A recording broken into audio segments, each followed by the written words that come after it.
Se você vive apagando incêndio na agenda, o problema não é falta de cliente, é falta de estrutura.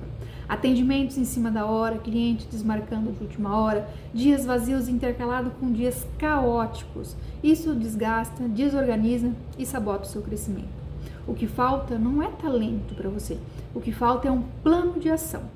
E para isso eu desenvolvi o meu manual da agenda cheia, que é um manual que te ensina a estruturar a sua rotina, criar fidelização, antecipar a agenda e construir previsibilidade. Crescer com consistência começa a resolver a base do seu negócio e não apenas atrair mais gente para um sistema que já está travado. Sabe quando a agenda parece uma montanha-russa? Num dia, tá tão lotada que não dá nem para respirar, e no outro, um deserto. Aquela sensação de estar sempre correndo atrás, sabe? Pois é, a verdadeira razão para esse caos todo talvez não seja o que a gente imagina. Bora investigar o que está por trás disso. E olha, para começar, essa frase da Cláudia Fagundes já resume tudo, né? A ideia de viver apagando incêndio na agenda, nossa, quem trabalha com serviços conhece bem demais essa correria. E se essa frase soa familiar, é porque muitas vezes a gente está olhando para o lugar errado na hora de diagnosticar o problema. Então, vamos mergulhar um pouco mais nessa metáfora. Seção 1. Apagando incêndios na agenda. O que isso quer dizer na prática, no nosso dia a dia? Bom, os sintomas desse caos a gente conhece bem. Sabe como é, né? Aqueles atendimentos que surgem do nada, de última hora, e viram planejamento de cabeça para baixo. Ou o contrário, as desmarcações em cima do lastro que deixam aquele buraco na agenda e no bolso. E claro, a clássica gangorra. Um dia vazio seguido de outro totalmente caótico. Uma loucura.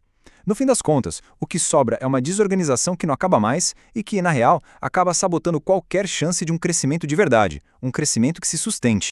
Ok, os sintomas estão claros, mas e a causa de tudo isso?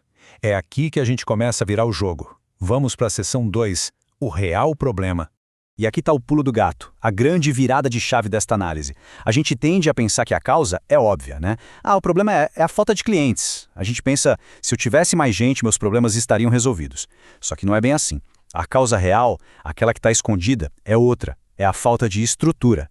Não tem a ver com o número de pessoas, mas sim com a falta de um sistema preparado para receber essas pessoas. É uma mudança total de perspectiva.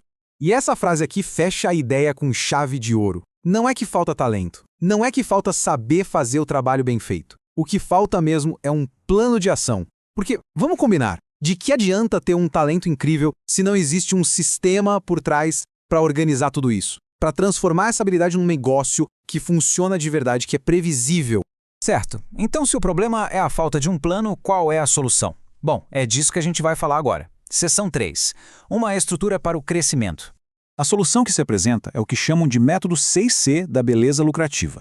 E é muito importante entender o seguinte, isso não é uma diquinha rápida, um truque. Pensa nisso como se fosse a planta de uma casa, sabe? É um plano de ação completo, desenhado para construir uma base forte, um alicerce e o principal, para trazer previsibilidade para o negócio. Mas, e na prática? Como é que isso funciona? O método busca 4 resultados, um depois do outro. Primeiro passo, estruturar a rotina. É botar ordem na casa para acabar com aquele caos. Segundo, criar fidelização, para ter uma base de clientes que volta sempre.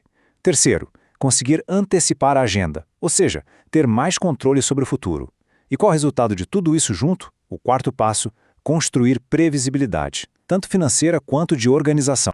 Tudo isso que a gente conversou até agora leva a gente para uma conclusão que é a chave de tudo, é o alicerce mesmo da ideia. Então vamos para a seção 4, a base do negócio. E aqui a gente chega no ponto central. Pensa só, de que adianta gastar uma energia enorme para atrair mais e mais gente se o sistema que se tem hoje já não dá conta, já está travando? É literalmente como tentar encher um balde furado. Não vai funcionar. O crescimento de verdade, aquele que dura, começa quando a gente para e conserta a base. Primeiro se fortalece a estrutura, depois se pensa em expandir. E tudo isso nos deixa com uma pergunta final, uma reflexão importante. Talvez a questão principal não seja como consigo mais clientes. Talvez a pergunta certa seja outra. O sistema que existe hoje está realmente pronto para o crescimento? A estrutura atual aguentaria o sucesso que se espera alcançar? Fica aí a reflexão.